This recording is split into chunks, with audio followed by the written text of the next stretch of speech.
પુરુષોત્તમભાઈ રૂપાલાના આગળની સભાના નિવેદનને ક્ષત્રિય સમાજને આક્રોશમાં લાવી દીધું છે ત્યારે ફરી એકવાર નવું બેખૌફ નિવેદન કરી દીધું।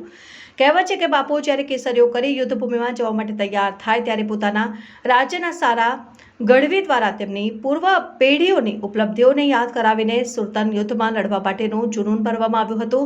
એટલું જ કામ આટલા વર્ષો પછી ઊંઘતા સિંહોને જગાડવાનું કામ 2024ની લોકસભાની ચૂંટણીની તૈયારીમાં ઓતપ્રોત બનેલા પુરુષોત્તમભાઈ રૂપાલાએ કર્યું હતું ને ક્ષત્રિય સમાજની બેન દીકરીઓ વિશે અભદ્ર ટિપ્પણી કરી। તેના કારણે 65 થી 70 વર્ષના સમયગાળા બાદ ક્ષત્રિયો એક સાથે રાજકોટના રતનપુરમાં લાખોની સંખ્યામાં એકત્ર થયા હતા અને ચાલુ ભાજપ સરકારે રૂપાલાની આ ટિપ્પણી બદલ ચૂંટણી ન લડવા માટે ચેતવણી પણ આપી હતી। ત્યાં તો ફરી એક વખત રૂપાલાએ નવી શૈલીમાં આચારસંહિતાને ધ્યાનમાં રાખીને નવી ટિપ્પણી કરી નાખી છે, જ્યાં ગુજરાતની 26 બેઠકો માટે રૂપાલાને સ્ટાર પ્રચારકની પદવી ભારતીય જનતા પાર્ટીએ આપી દીધી છે। ચૂંટણી પ્રચારમાં કોઈપણ સમાજ કે જમાત ગણાવી ગમે તેવા શબ્દો વાપરી શકાય। શું ચૂંટણી પંચ કે ભારતીય જનતા પાર્ટી આમાં કંઈક જુગતું કરશે કે જનતાને ખાસ ક્ષત્રિય સમાજના આ સુરાતાન ભર્યા આવેગનો ભોગ બનશે આ રૂપાલા? તે તો જોવાનું જ રહ્યું।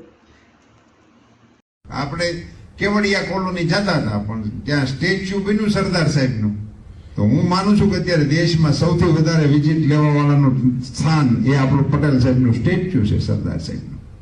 તો એ તો ત્યાં લોકો આવે છે તે વાયા તો તમે જ છો ને, સ્ટેચ્યુ તો બનાવવા વાળાએ બનાવી દીધું, હજી ઘણા પગે લાગવા નથી ગયા। બોલો, એક આખી એવી જમાત છે,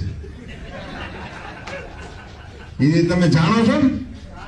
હું પાછો આચાર સંહિતાને કારણે માપમાં રહું છું, હજી નથી ગયા। બોલો।